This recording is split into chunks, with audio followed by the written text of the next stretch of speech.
menyegarkan pengetahuan kita tentang kitab suci.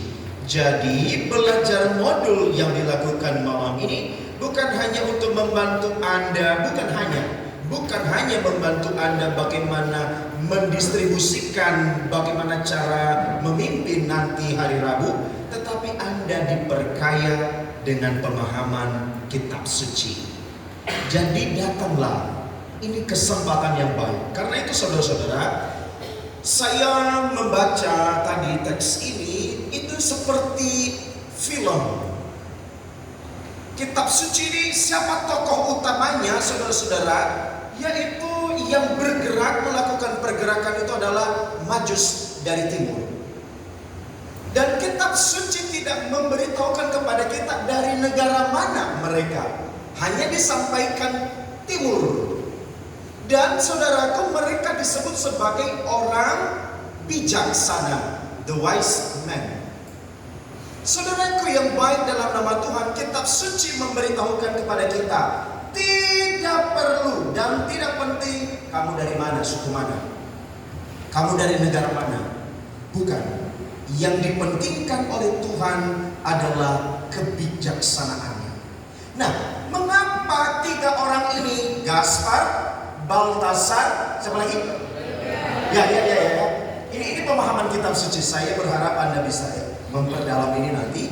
Mengapa mereka disebut orang bijak dari timur itu? Karena ada beberapa hal, saudara-saudara. Saya tadi mencatat dan ini adalah pelajaran kitab suci untuk Anda.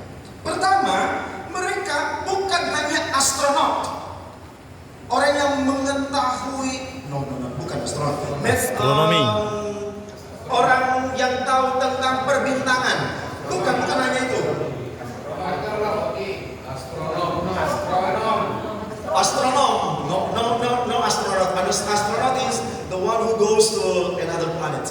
So, saudaraku yang baik dalam nama Tuhan, mereka bukan hanya pintar dalam ilmu, tetapi mereka adalah orang yang terbuka membaca kitab suci. Mengapa tiba-tiba ketika mereka melihat bintang dari sana, mereka tiba-tiba melihat ada pasti raja? Karena di dalam Bilangan bab 24 ayat 17, nanti dicek di rumah, saudaraku, mereka sudah membaca yang disebut dengan nubuat Bileam, ada di situ nanti, bahwa akan ada bintang. Dan kalau ada bintang itu artinya raja itu datang saat itu. Itu sebabnya mereka datang. Jadi mereka itu bergerak, bukan hanya bergerak begitu saja.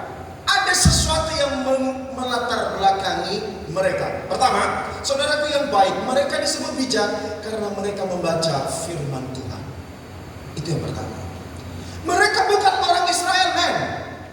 Mereka bukan orang Yahudi, tapi mereka terbuka membaca firman Tuhan.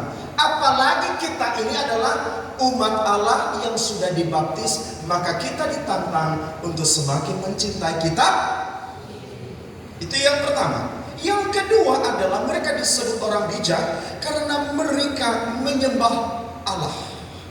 Tidak peduli engkau, Yesus ini adalah orang Yahudi, tidak peduli. Mereka percaya bahwa ini adalah raja. Mereka menyembah, dan ketika mereka menyembah, saudara, mereka membawa persembahan terbaik. Apa itu? Mas? Oh, pintar sekali. Jangan Anda sudah tahu ini. Saya gaya-gaya saja. Nah, saudaraku yang baik, yang ketiga, mengapa mereka disebut bijak? Karena mereka taat. Mereka adalah orang pintar, tapi ternyata mereka tidak tahu segala-galanya. Ya bukan? Mereka hanya bisa melihat di sana, tapi mereka juga perlu bertanya kepada Herodes, perlu bertanya kepada orang-orang Yerusalem. Saudaraku, kalau Anda ingin pintar, kalau Anda ingin bijaksana, bertanyalah. Suka bertanyalah. Kita di gereja Katolik itu kelemahan kita adalah kurang bertanya. Nerobos terus, akhirnya jatuh. Maka saudaraku yang baik, mari kita belajar menjadi orang bijak dengan cara apa? Baca firman Tuhan. Sembah Tuhan sekaligus membawa persembahan terbaik Anda. Persembahan terbaik itu bukan hanya sekedar uang, saudara. Bukan. Waktu Anda, pikiran Anda, dan segala macam. Dan yang ketiga adalah taat. Dan yang terakhir, bertanya.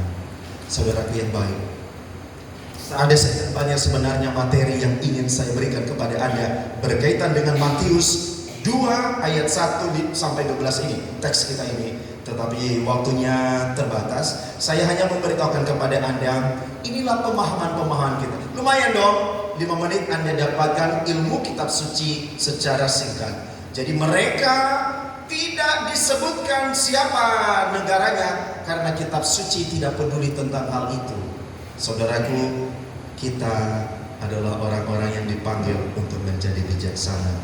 Karena itu cintailah kitab suci, sembahlah Tuhan dalam doa dan persembahan, kemudian taat kepada Tuhan, dan sukalah bertanya. Sukalah bertanya. Terima kasih Bapak-bapak, para pengembang KBG ini, tim pengembang KBG, terima kasih. Bapak Uskup sangat senang karena paroki satu-satunya paroki yang punya begini ini adalah Santo Hilarius. Ada tim yang selalu kumpul hari Jumat, setelah itu tim yang sama datang pada hari Senin sekarang ini bersama dengan fasilitator. Setelah itu hari Rabunya bersama dengan seluruh umat. Di paroki lain mereka mengalami kesulitan. Karena itu bersama dengan Romo Kris, saya memberikan apresiasi kepada kita semua, baik fasilitator maupun tim pengembang KBG. Semoga api ini tetap menyala. Tuhan memberkati Anda.